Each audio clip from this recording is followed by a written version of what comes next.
nos voy a dejar con el profesor Carlos Mario Ochoa. Él va a hablar sobre el daño ambiental por el blanco de carbón en Medellín y a partir de ahí una disertación grande que tenemos con respecto a esto que ellos nos van a mostrar en la investigación que están haciendo. Él es el acompañante, el tutor de unos estudiantes que están aquí de la Facultad de Ciencias Jurídicas, lo que nosotros decimos Derecho, que vienen con él acompañándolos en ese trabajo de investigación que ellos están haciendo.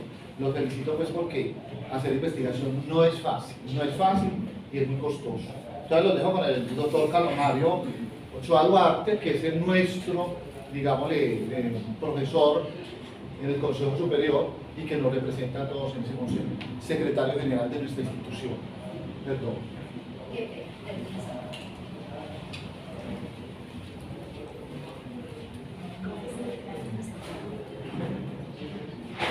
Así lo dice cuando él termine. Es cuando él termine. Bien, pero los dejo pues con el profesor Carlos Mario Ochoa Duarte. Bueno, muy buenas tardes para todos y todas. Hoy estamos de local, creo que es muy importante. Primero, el agradecimiento a la universidad por abrir este espacio académico tan importante para nuestro desarrollo. Segundo, como lo dijo el profesor, invitarles a continuar con el tema de la investigación. La investigación nos permite tener una postura frente a la vida y sobre todo entender lo más cercano, ¿sí? A propósito de mi intervención es eso, es una reflexión, yo diría, más que una investigación, digamos, que se haya avanzado en ámbitos científicos. Soy abogado, es decir, no soy químico, no soy físico, no soy geólogo. Normalmente este tipo de intervenciones, los más autorizados para hablar del carbono, el carbono negro, como ustedes lo van a poder analizar, son en este caso los geólogos, porque conocen en cierto modo las partículas. Vamos a hablar un poquito de partículas, vamos a hablar de un poquito de qué es esto del aerosol y sobre todo el tema ambiental, ¿sí? Entonces, les invito para que lo veamos como una reflexión. Como lo dijo el profesor, esta iniciativa inicia en nuestra Facultad de Ciencias Sociales y Jurídicas con el grupo de investigación que tenemos, en este caso de sistemas jurídicos contemporáneos, ¿cierto? Que ya hay con los integrantes, Luis Eduardo y Cela, van también a retomar la temática el día de mañana en otra temática. A diferencia, digamos, de la temática que ellos van a tocar, mi ámbito va a ser más desde el daño, La gran mayoría de ustedes, pues, entiendo que vienen de administración financiera, contaduría pública y todo lo demás, ¿cierto? Entonces todos, digamos, en este escenario somos un poquito ajenos al tema de la química, por ejemplo, ¿cierto? Pero la química es fundamental, yo diría, a partir del siglo XVII y XVIII, porque hemos aprendido mucho. Es más, no es gratuito que tengamos hoy dispositivos o que en cierto modo las guerras que estamos viendo hoy tengan, digamos, ese componente, ¿cierto? Creo que no es gratuito, se viene precisamente porque el tema de otras ciencias, las ciencias químicas, en este caso la ciencia física, la matemática y todo lo demás, hacen parte de nuestro quehacer cotidiano. Entonces, como pueden ver, voy a hablar sobre el daño ambiental, en este caso el black carbon en Medellín. Necesitamos entender en este caso varios asuntos. En la categoría que voy a manejar va a ser en este caso desde el daño ambiental y sobre todo entonces entender un poco el tema del black carbon. Tenemos un pequeño estado del arte de la cuestión. Aquí pueden ver ustedes algunos estudios que se han realizado en Medellín, la contaminación del aire de Medellín por partículas, en este caso 10 y 2.5. También en este caso encontramos al autor Cielo Amparo Gómez, también a Carlos Guadalupe Díaz con el estudio Carbón Negro, contenido particular suspendidas en el ámbito urbano. Y este libro que hemos venido acompañando, muy interesante, de la Universidad Externa de Colombia, del doctor Juan David Ubajoa, no necesariamente el black carbón, pero sí un análisis muy interesante de lo que es las bases jurídicas del aire en Colombia, porque Creo que todos vivimos contaminados, todos en cierto modo somos contaminantes y no hemos hecho esa reflexión, ¿cierto? Es momento de preguntarnos cómo vamos a cooperar para que este mundo sea un poquito más sostenible, porque como van las cosas, esto va a ser totalmente insostenible, como lo voy a señalar. Comparto una noticia que en su momento se dio aquí en Medellín, que ustedes recordarán. Lo traigo simplemente para que recordemos, digamos, lo que en su tiempo existía o existe en Medellín frente a la contaminación ambiental. Vamos a ver si reproduce.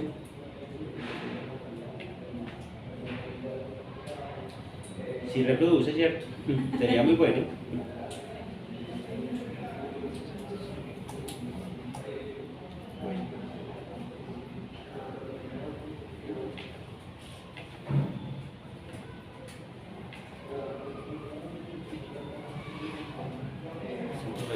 Para que colabore aquí con la...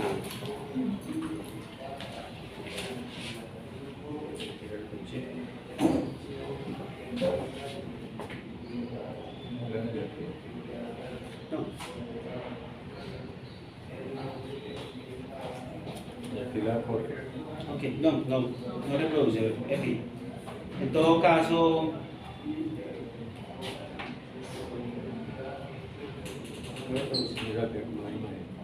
no importa.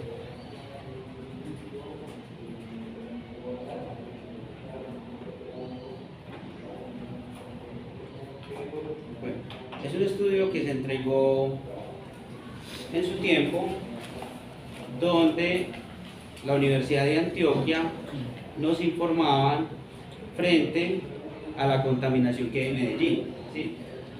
La contaminación que hay en Medellín no se la debe única y exclusivamente al carbón, como lo vamos a hablar, pero en parte o gran porcentaje, en este caso, se tiene por este tipo de partículas. No sé si ustedes recuerdan aquí en su momento que no podíamos ver ni siquiera el horizonte de la ciudad, ¿cierto? No podíamos ni siquiera ver el horizonte de la ciudad, y eso debido a varias circunstancias, específicamente por la contaminación que existía en el aire, ¿cierto?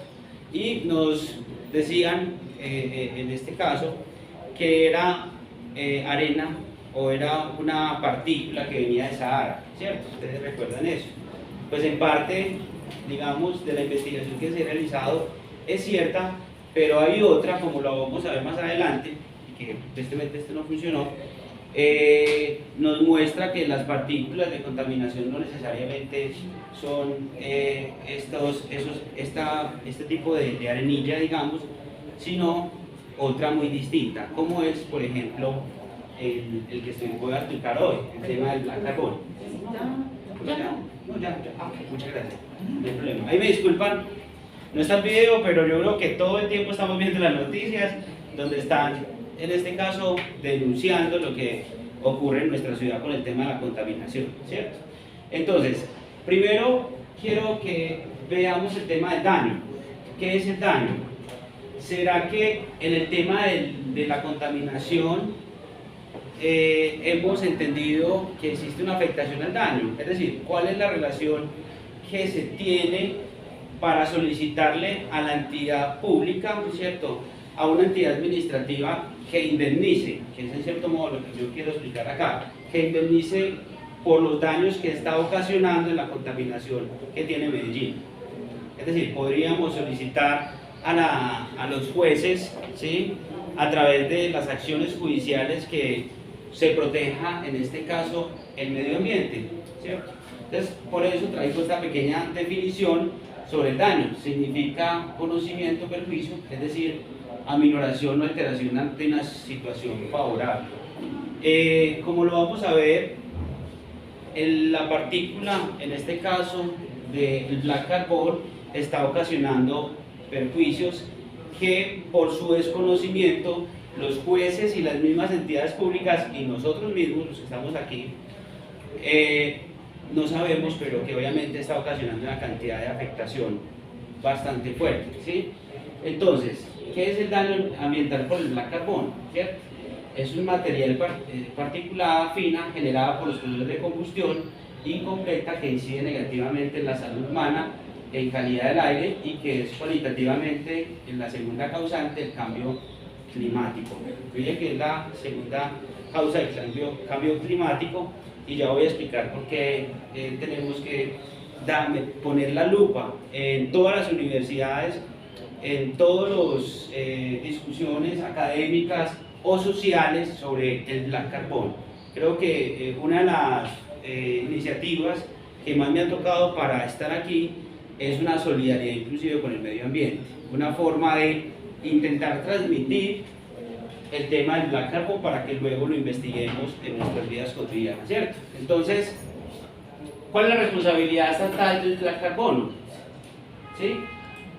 Tenemos, como lo vamos a ver en lo último, unos compromisos que son de tipo internacional, unos compromisos que son de tipo ya local, es decir, con la misma Constitución del 91, y que, aun cuando se han tomado algunas medidas, no se ha cumplido la protección al tema del medio ambiente. ¿Listo? Entonces, ahí quedó como medianamente explicado el tema del daño, ¿cierto? El daño significa la afectación que se genera no de manera natural, sino por la alteración de los seres humanos, ¿cierto? Ahí está el tema del daño. Esta noticia la comparto, la leí el día de ayer, de la BBC Mundo, donde nos está, en este caso, diciendo el secretario general de la ONU, ¿cierto? Guterres, frente a el problema que actualmente tenemos con el tema de la contaminación. Nos dice, nos están matando, cómo el consumo de combustible fósil está destrozando nuestra salud y quiénes son los más perjudicados, ¿cierto? Como lo vamos a ver, los más perjudicados son los niños, en este caso, mujeres en condición de gravidez o que están en embarazo y personas de la tercera edad, que les está afectando obviamente la relación directa de el consumo de combustible y sobre todo lo que estoy explicando sobre el Black Carbon. La pregunta que hay que volver a hacer es si el Estado está obligado a indemnizar a la víctima, por ejemplo, que esté enferma, o una persona que tristemente haya fallecido, existe una publicidad, o el Estado tiene la obligación de responder. Es una pregunta muy difícil, aunque parezca muy sencilla y muy fácil de concluir, porque esto hace parte del derecho ambiental, y el derecho ambiental pues tiene una filosofía un poco compleja y que requiere de tener certeza el juez al momento de tomar una decisión. Y las causas, pues adelantándome un poco en este sentido, se ha manifestado que los jueces no han podido fallar porque encuentran en cierto modo la conjugación de la causa de fallecimiento, por ejemplo, de una persona, no solamente por el tema de los fósiles, en este caso el Black Carbon, sino porque se conjuga con otra enfermedad. Piensen ustedes en una persona que tiene 60 años, 50 años, y en este orden de ideas pues tiene una cantidad de enfermedades que ocasionan en este caso el fallecimiento. Entonces, ¿qué es lo que está ocasionando el consumo de combustible? Miren ustedes, el tema de la inseguridad alimentaria, por el tema de las sequías extremas. Esto que estamos viviendo no es gratuito. Esto, en cierto modo, algunos historiadores, no sé si han leído de pronto Yuval Noah Harari, que nos ha explicado básicamente que los seres humanos hemos experimentado, en cierto modo, algunas guerras de nosotros los seres humanos con las circunstancias. Por ejemplo, nosotros mismos con la guerra nos matamos todo el tiempo, ¿cierto? La historia nos ha demostrado que inclusive hoy, como está el ambiente internacional, vemos la cosa que no está fácil. Segundo, el tema, y es lo que estoy explicando, el tema de la inseguridad alimentaria y las sequías extremas, es decir, cómo los seres humanos hemos tenido una precariedad en la alimentación, cómo hay zonas actualmente en el mundo que no tienen los recursos necesarios para su alimentación, y cómo está generando el tema de las sequías extremas, ¿sí? También las enfermedades infecciosas, lo dice Harari también, a propósito de un libro que se llama Sapiens, que pronosticaba una pandemia y justamente llega el COVID-19, pero Los historiadores creo que son bastante, no profetas, diría yo, sino que han hecho el ejercicio y entienden cuál ha sido la constante en este sentido. Y en todo caso, las enfermedades infecciosas como la malaria se derivan precisamente de este tipo de circunstancias. Y a propósito, ahorita la discusión que vamos a formar, la última discusión, es la relación de esta micropartícula o nanopartícula, cómo está relacionada con el COVID-19. Cómo el COVID-19 nos permitió avanzar en muchas cosas, aun cuando es detestable esta situación. Por ejemplo, nosotros en el sector justicia le debemos el COVID-19, discúlpenme pensar así, pero los que estamos en el ejercicio sabemos que ya la justicia es virtual, o por lo menos el expediente es virtual, hay un poder virtual, las audiencias son digitales, inclusive hoy nos podemos comunicar a través de este tipo de instrumentos, pero esto ya existía. La cuestión es por qué apenas le estamos dando uso a algo tan necesario y por qué apenas la justicia empezó a ser, en este caso, ser más utilizada. En todo caso, la relación de este tipo de infecciones y el COVID-19, cómo nos permite reflexionar sobre lo que respiramos. ¿Por qué nos quitamos el tapabocas y nos estamos contaminando y nuestros cuerpos se están infectando? Esa es una discusión que espero dejar para que la tengamos allí. Y un poquito, bueno, y enfermedades relacionadas con el calor. Las enfermedades relacionadas con el calor. Esta partícula, ¿sí?, del 2.5 se relaciona básicamente con el tema del calor. ¿Por qué? Porque vamos a ver más adelante la relación que tiene esta micropartícula para no permitir inclusive el acceso del sol, o la relación con el tema de las nubes, o una relación química muy fuerte que no permita que circule el aire, por ejemplo, ¿sí? Entonces, que las ciudades estén cada vez con una temperatura alta no es algo normal, es una alteración que los seres humanos hemos tenido en nuestra actividad cotidiana. Piensen ustedes, ¿cómo llegaron aquí? ¿Cierto? Entonces llegaron aquí muy probablemente porque algunos tienen vehículos propios o el transporte público. Entonces la pregunta que hay que hacernos es, ¿ese transporte público o el vehículo que usted tiene está contaminando? Y ustedes saben que obviamente sí está contaminando, porque como vamos a ver ahorita más adelante, la relación que exista frente al medio ambiente es por este tipo de combustión, ¿sí? Pero hay una esperanza, ¿cierto? El objetivo de los investigadores no es quedarse única y exclusivamente en un problema, todo esto es un problema, sino también en entregarle, en cierto modo, ¿cierto?, a la comunidad académica y sobre todo a la sociedad, porque nada, absolutamente nada existe sin el aporte de la sociedad. Esto de la parte individual, yo diría que es un fenómeno económico que estamos viviendo últimamente, pero siempre existe un tejido social, y el tejido social siempre es el que tiene que estar beneficiado por este tipo de aportes que medianamente la academia, en este caso las universidades, le está entregando a la sociedad, ¿cierto? Entonces la pregunta es, ¿esto no tiene reversa? ¿Esto realmente no tiene esperanza? Pues resulta que sí tiene esperanza, y aunque lo veamos de una manera muy metafórica, sembrar el árbol con nuestra familia sirve para el medio ambiente, ¿cierto? Y sobre todo esto que estamos apuntando, generar energías limpias y una eficiencia energética, ¿sí? En el tema del control fiscal, ustedes que manejan algo de fiscal, saben muy bien que el Estado está entregando algún tipo de contribuciones a las empresas para que precisamente estén direccionadas hacia allá, ¿cierto? El control fiscal me parece que ha sido una de las áreas más olvidadas en el tema del medio ambiente. El control fiscal que actualmente tenemos en cabeza de la Contraloría General de la República debería estar orientada a preguntarse todas las entidades territoriales cuál es el control ambiental que estamos realizando. No solamente las contribuciones, ¿cierto?, que cada empresa está teniendo, sino además qué contribución ambiental está realizando, ¿sí? Porque, como lo vamos a ver más adelante, tenemos una constitución verde, y la constitución verde significa un compromiso precisamente con el tema de aportar al medio ambiente, ¿sí?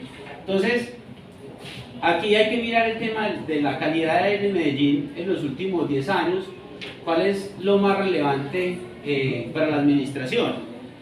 ¿Por qué me concentro en la administración pública? Bueno, yo me dedico más que todo al derecho público y además no tanto de eso, considero que debe ser la prioridad la administración pública, sino porque es que la administración pública, a partir de los postulados constitucionales y con los compromisos obtenidos en el tema internacional, son ellos los llamados a realizar un control.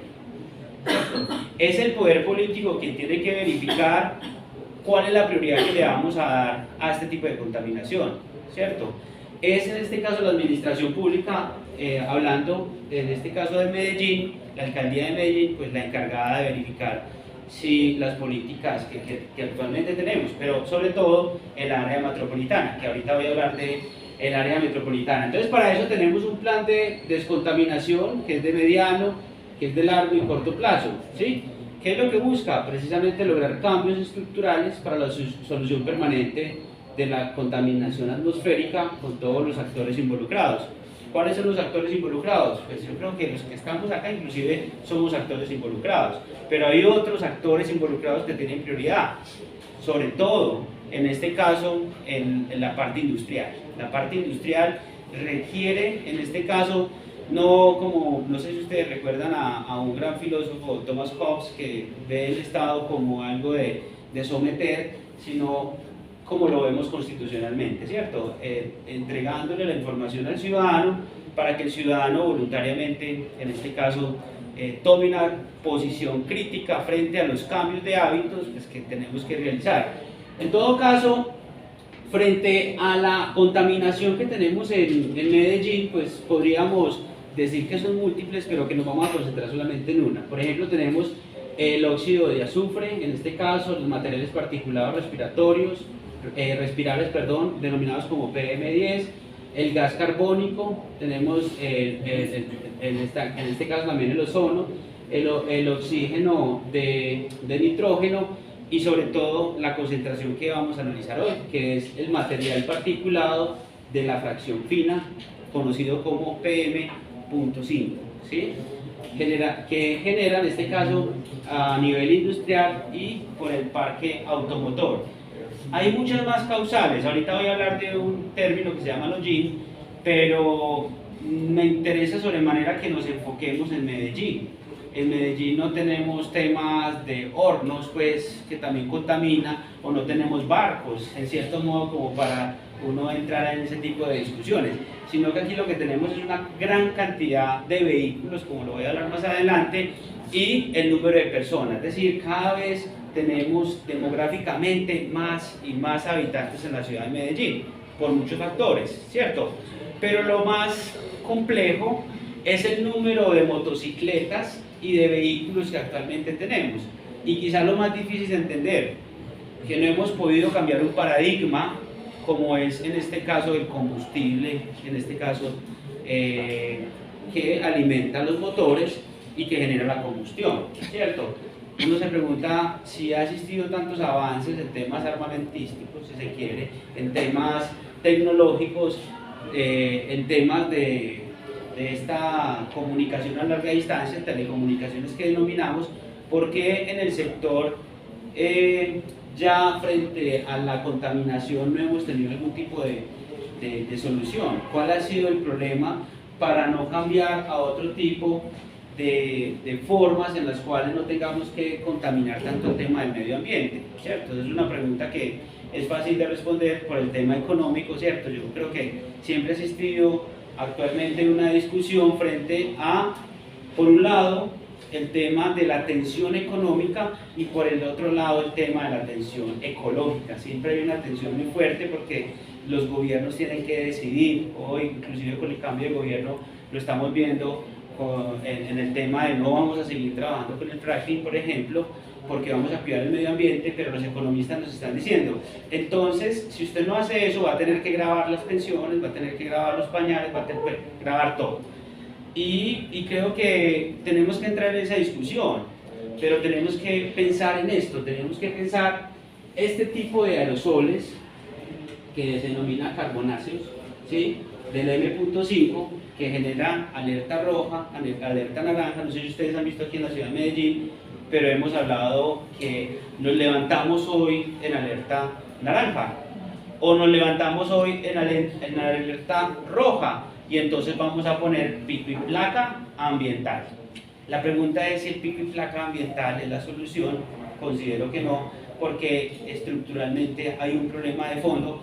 Esto, yo no soy científico, ni químico, ni físico, pero entiendo algo, como ustedes lo están entendiendo, que estamos contaminando específicamente por este tipo de partículas que son muy, pero muy pequeñas, ¿cierto? A tal punto, que ahorita voy a explicar un poco, necesita un instrumento especial para poder ser conocida o verificar, en este caso, cuál va a ser su nivel de contaminación, que de una vez manifiesto no tenemos en esta ciudad, o por lo menos existen dos métodos que son, digamos, en cierto modo, no solucionan el problema de fondo. Es decir, necesitamos, además de eso, además de conocer que hay una contaminación ambiental, saber cuáles van a ser los métodos, cuáles van a ser, en este caso, los objetos para mitigar el tema de lo que es la contaminación ambiental. Entonces, el aerosoles, ¿qué es un aerosol? Primero, ¿cierto? Que es un tema de aerosol, porque los aerosoles en nuestra vida cotidiana, pues, es simplemente coger, ¿cierto?, el aerosol que utilizamos para pintar algo, pero tiene algo de lógica el tema de los aerosoles, porque son partículas. Recuerden ustedes que los seres humanos tenemos una particularidad, vale la redundancia, y es que vivimos en una atmósfera, y en la atmósfera hay una cantidad de gases, y estos gases, algunos son gases, digamos, de carácter natural, pero hay otros que nosotros los seres humanos, a partir de la revolución industrial, hemos venido alterando cada vez más, ¿cierto? Y hemos venido conociendo mucho más. Le debemos a la química del siglo XVII y XVIII, ¿sí?, en cierto modo, esto que estamos hablando hoy. Pero esto ya existía antes, pues la contaminación siempre ha tenido, digamos, su cronología. Sin embargo, es importante que cada vez que los seres humanos, pues, vamos teniendo, digamos, un avance, entendemos más del mundo, y por eso esta partícula M.5, perdón, es, digamos, apenas uno de los icebergs, como denominan, que tenemos que entender. Todavía no lo hemos entendido, pero es una partícula que genera mucho daño, insisto, no solamente en las cosas, porque no sé si ustedes han visto donde ustedes vivan, pero normalmente terminamos encontrando allí unos residuos de suciedad.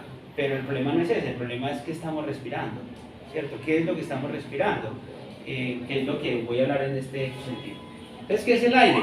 Ya lo había dicho en cierto modo, gas que constituye la atmósfera terrestre, formado principalmente de oxígeno y nitrógeno, y con otros componentes como el dióxido de carbono y el vapor de agua. Entonces, otra pregunta es, y esta sí es jurídica, les invito para que la analicen, cómo la han visto en las noticias, cómo creerían ustedes que se aborda, pero es compleja para nosotros los abogados.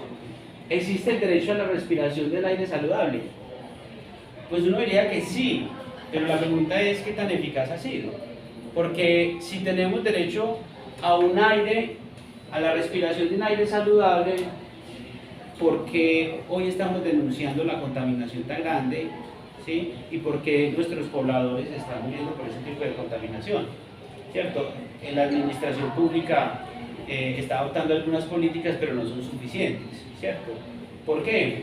Porque, como lo vamos a ver más adelante, esto requiere de una discusión mayor en todos los ámbitos, académicos, políticos y sobre todo, a mi modo de ver, porque me dedico más a esa área, en el judicial. Necesitamos que nuestras cortes sean un poquito más solidarias. Ahorita voy a hablar de algunos fallos, aunque no le saqué buen tiempo a esto. Sin embargo, me parece pertinente que la Corte Constitucional, la máxima corte que tiene nuestro país a partir de la Constitución de 1991, el Consejo de Estado, que es la máxima tribunal en materia administrativa, tome decisiones afines a proteger el tema del derecho al medio ambiente. Entonces, una autora en este caso, Rota, del año 2010, nos dice: no hay escasez de aire, pero sí hay una gran falta de aire saludable que genera consecuencias nefastas para la salud y la vida. Entonces acá ya sí tenemos una categoría jurídica que del maestro Bobbio, que habla del derecho subjetivo, el derecho público subjetivo, el derecho humano y el derecho fundamental. Es decir, esta clasificación del derecho subjetivo tiene esta composición. Qué pena. ¿Cuánto me queda? 5 minutos. No lo puedo creer. Ahí ya, perdón, discúlpeme.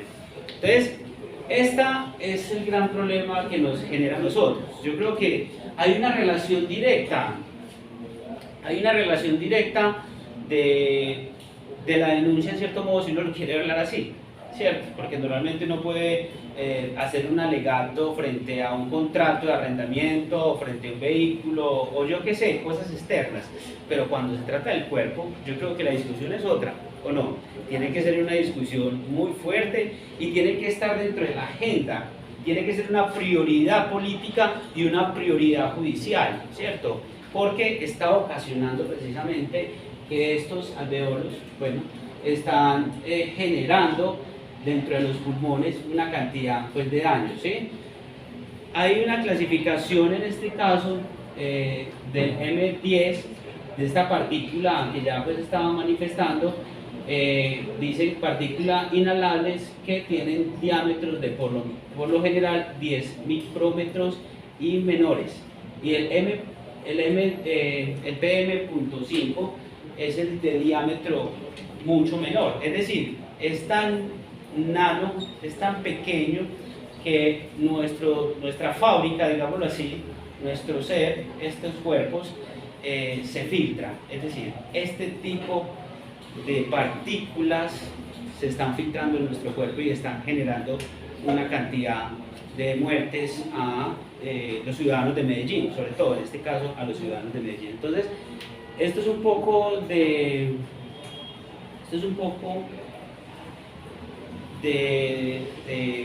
algo teórico, pero es para que entendamos en este caso hacia dónde vamos. Entonces, Novacop le debemos básicamente la creación, en cierto modo, ¿sí? El bautizo del Black Carbon. Estamos hablando más o menos, Novacop murió en el año 2015, es decir, este científico es muy reciente. El doctor, su tesis doctoral tiene que ver a propósito de este tipo de partículas y creador, pues, de una cantidad de elementos tecnológicos. El carbón negro o Black Carbon es un tipo de aerosol carbonáceo, que se deriva de quema incompleta de combustible fósil, de las emisiones industriales y por la quema de biomasa, ¿cierto? Me voy a tener que adelantar un poquito porque no me alcanzó el tiempo. En todo caso, la reflexión que les quiero dejar es el Black Carbon, en cierto modo, le debemos a Novacop. La pregunta es, antes de Novacop, ¿no existía el Black Carbon? Realmente siempre ha existido. Lo que pasa es que nos estamos enterando esta micropartícula cómo está afectando nuestra salud. Bueno, muy bien. Tenemos entonces el hollín, que es básicamente la sustancia grasa y negra que el humo deposita en la superficie de los cuerpos. ¿Cuáles son las enfermedades? Pues vean ustedes: pulmonar, el tema del cáncer, el corazón, en este caso músculo cerebral. Pero me interesa sobremanera, para concluir, digamos, este aspecto, este método que es el etanómetro. ¿Cómo funciona? Es más o menos cuando ustedes van, ¿cierto?, transitando y se tomaron una cervecita y después llega un señor, representante del Estado, y dice: venga, que le voy a hacer una prueba de alcoholemia, ¿cierto? ¿Y qué pasa ahí? Pues depende que haya pasado antes del control, ¿cierto? Entonces, este tipo de etanómetro viene directamente del autor que les acabé de explicar, Novacop, cuyo fin es permitir o saber cómo está ese tipo de nanopartícula, ¿cierto? En cierto modo lo que hace esta partícula es ennegrecer. Es una partícula muy interesante porque lo que hace es generar, digamos, una forma en la cual el sol no nos pueda llegar directamente, ¿cierto? Y genera que las nubes pues tengan este tipo de situaciones. Entonces el hollín que estaba hablando ahorita, las causas del hollín, pues miren ustedes, calderas de barco, las causas, caldera de vapor, centrales térmicas, hornos, incendios forestales, es decir, que los incendios forestales también es una causal, pero sobre todo el hollín, y en este caso el black carbon, se deriva directamente de la quema de carbón o los motores de combustión interna. Los motores de combustión interna son básicamente los que nos tienen en este caso afectados. Profesor, ¿cuánto me queda?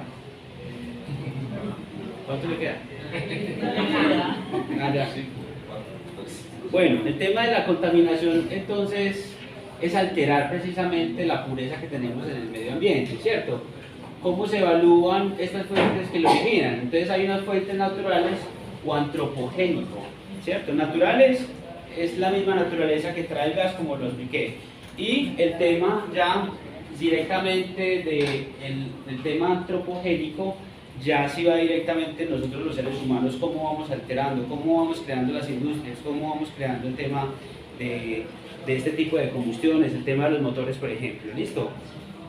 ¿Cuál es la competencia del área metropolitana? Pues entonces ustedes saben que existen unos municipios que están adscritos al área metropolitana y por ende entonces tenemos un fenómeno natural y también que hemos generado nosotros frente al tema de la atmósfera y que interrumpe en este caso la vida cotidiana. Tenemos algún sistema que ha medido el aire, como ustedes ven allí, el sistema de vigilancia de calidad de aire que tenemos en Medellín. También tenemos el índice de calidad del aire ICA y en cierto modo este índice del aire ICA ya nos hemos venido relacionando como una especie de semáforo porque hemos visto que el verde pues tiene una característica de ser bueno, el amarillo significa que es moderado, la naranja significa dañina a la salud a grupos sensibles y roja dañina a la salud. En fin, lo que les quiero invitar es si esta clasificación es coherente con lo que hemos explicado, es decir, debe existir realmente una semaforización cuando existen personas que por la inhalación realmente les está causando un daño en su cuerpo y pues el tema de la vida. Yo creo que hay que analizarlo a profundidad, porque este semáforo es un semáforo que hay que, no a todos funciona de manera igualitaria, pues la verdad es que genera bastantes dudas esta semaforización que tenemos actualmente en Medellín sobre el tema de la calidad del aire, ¿sí? Bueno, y aquí hay alguna significación que les quería compartir, pero no me alcanza el tiempo. También tenemos algunas estaciones de monitoreo del aire en Medellín, como ustedes ven, pues un poquito. Tenemos en Barbosa, Girardota, Copacabana, Bello y Cagüí, pero según la investigación que se está adelantando, no están todos los lugares correspondientes, ¿cierto? Solamente tenemos 2 lugares aquí en la ciudad de Medellín, una en el Museo de Antioquia y en Itagüí, que están en este caso vigilando, mirando cómo ha sido el black carbon en Medellín.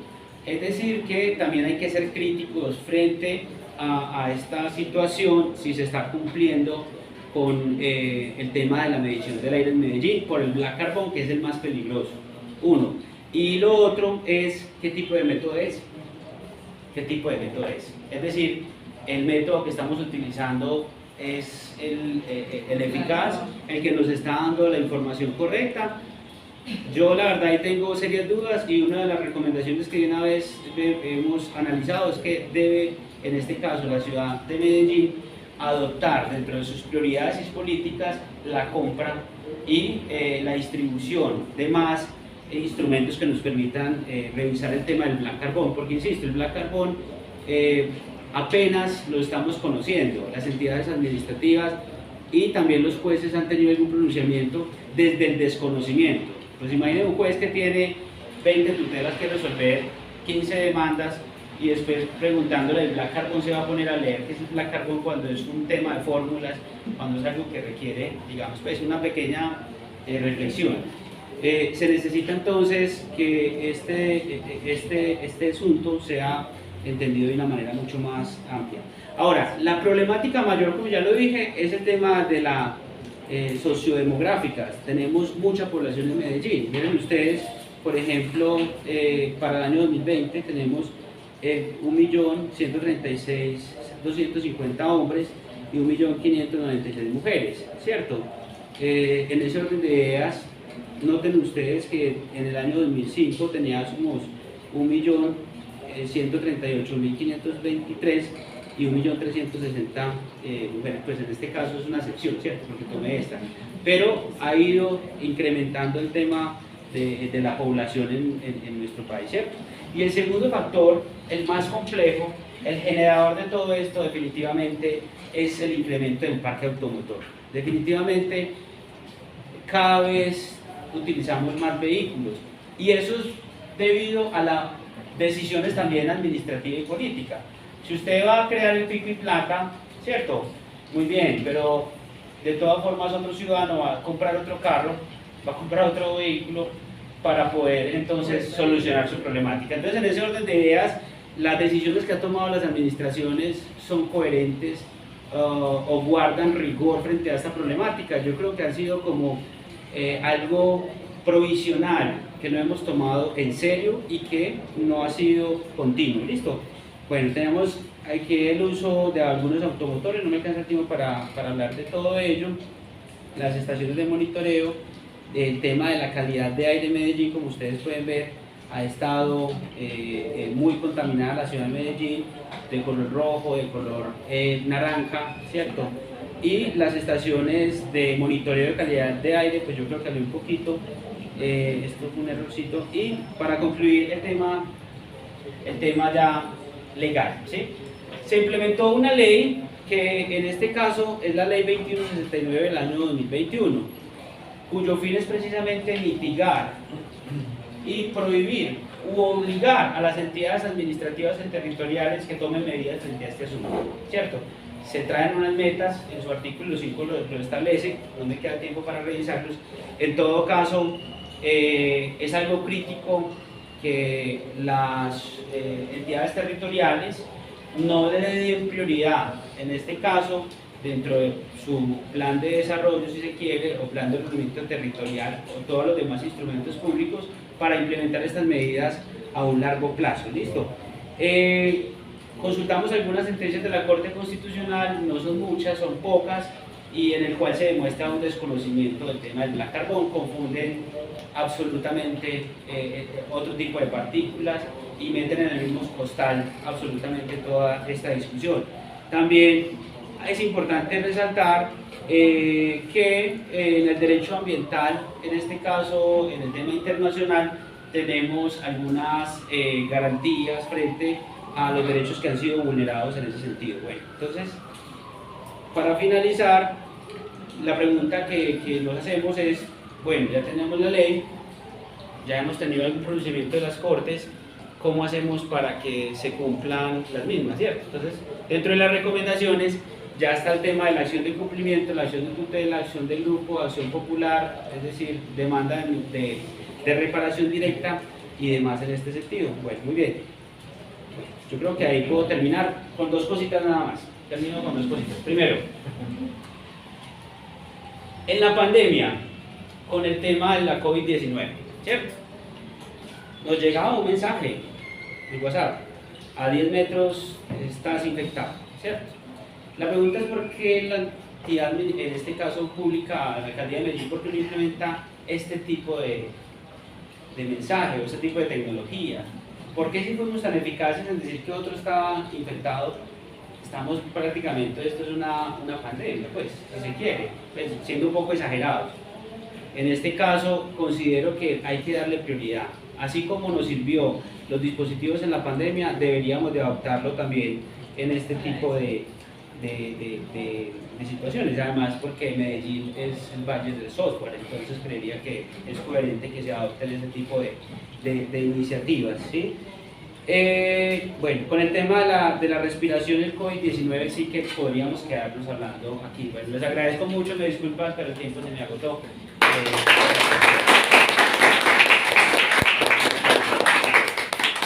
Doctor Carlos Mario Ochoa. 5 minutos de preguntas. Alguno que tenga preguntas, inquietudes frente a este tema específico del daño ambiental por black carbón, para poderles atender. Entonces, quería validar si de pronto en las que no lo ven en las diapositivas, el CIATA mide este ítem del black carbón, el CIATA mide otros ítems. La segunda pregunta era, qué pena, si de pronto la lluvia o esta época invernal afecta la medición y ese semáforo de medición, porque sabemos que esas partículas con el agua tienden no sé si a sedimentarse o a caer a la tierra. Entonces, nos está dando una medición sesgada o errónea con respecto al clima general en este momento. Sí. El CIATA es... Sí. Y una posición, me atrevo a dar esa posición sin tener el conocimiento o los datos en cuanto al parque automotriz, porque siento que, porque dice que lo más crítico eran las motocicletas. No, pero es una forma de decir que los vehículos, todos los automotores. Porque a título personal considero que hay muchas empresas que sí manejan en la caldera y es 24 horas funcionando esa caldera y me llama mucho la atención el tema de que si hay un pico y placa, pero si tienes que pagar X multa, si puedes salir tu vehículo, entonces ¿qué tan efectiva es en realidad esta medida? Muy bien, entonces como dice el carnicero, vamos por partes, ¿cierto? Entonces lo primero, el CIATA sí lo revisa, ¿cierto? Pero es lo que estamos denunciando, pues más que explicando, estamos denunciando. Nos parece que debe existir en todas las estaciones que nos muestran, ¿cierto? No solamente la medición de la partícula M10, sino que en todas las estaciones se mida también dentro del CIATA, ¿sí? La partícula como está en inglés siempre PM2.5, no solamente en 2 lugares, sino que esté realizado integralmente. Es decir, que el sistema tome partido, ¿cierto? Reviste este asunto, se le pregunte, que sea interdisciplinario, no le pregunte solamente a alguien que está abogando en un estrado judicial, sino que se le pregunte a los químicos, a los servidores públicos que están en la entidad administrativa, si es verdad el tema del monitoreo que se está realizando, ¿cierto? Entonces, creo que le respondo a esa, ¿cierto? Y lo segundo tiene que ver con el tema de la lluvia, sí, claro, por supuesto, porque estamos hablando del tema de micropartículas. En cierto modo, el sol estimula las nubes, ¿cierto? Y ellas se mueven. Y ahí está, digamos, el tema de la contaminación. Entonces, allí hay una relación de estos aerosoles que estamos hablando de M.2.5, perdón. Entonces, genera, digamos, ese tipo de relación. Ahora, a propósito, qué bueno que me hace esta pregunta, porque obviamente hay que ser honestos, o justos, perdón, hay que ser justos. La forma como nosotros hemos elegido nuestro Valle de Aburrá, ¿cierto? Tampoco es que nos ayude mucho. Creo que el tema geográfico es bastante fuerte. Yo traigo por aquí en ese sentido, vamos a ver si lo encuentro, porque obviamente la composición del aire en algunos meses, ¿cierto? Por el viento y otros tipos de circunstancias afecta el tema ambiental, pero definitivamente el tema de los cambios que estamos viviendo nosotros actualmente no son gratuitos, ¿sí? Los campesinos, yo recuerdo algún señor juraba que iba a llover o no iba a llover y todo lo manejaban de una manera empírica. Ya hoy es muy difícil, ellos están asustadísimos y dicen qué está pasando con lo que nosotros veíamos en nuestros campos, ¿cierto? Entonces, en ese caso afecta.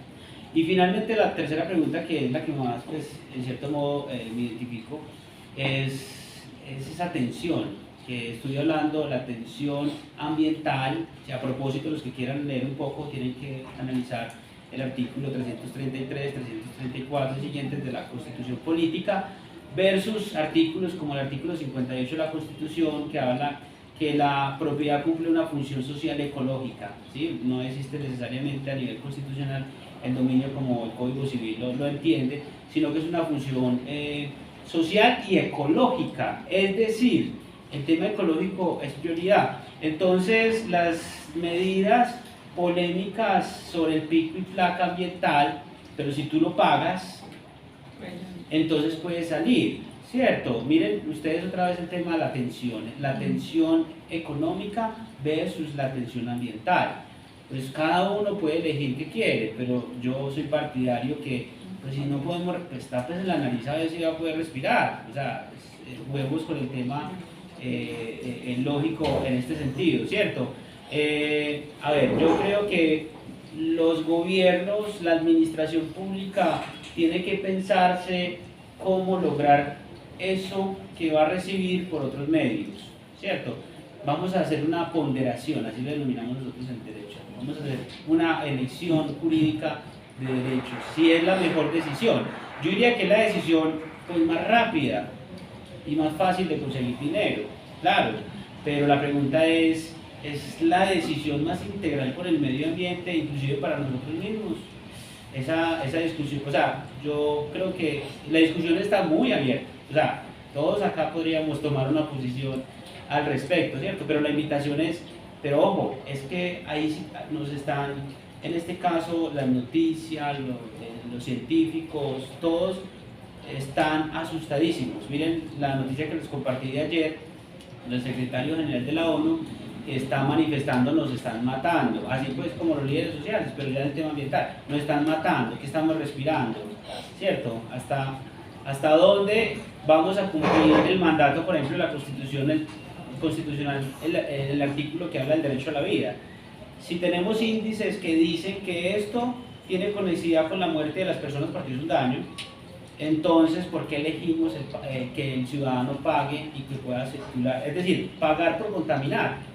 Eso es, no, es pagar por contaminar, ¿cierto? Obviamente eso tiene una discusión mucho más abierta, estoy siendo muy reduccionista porque obviamente hay que hablar también que el dinero que se está recibiendo pues también es para muy probablemente tomar decisiones ambientales, pero la pregunta es qué prioridad le estamos dando, ¿cierto?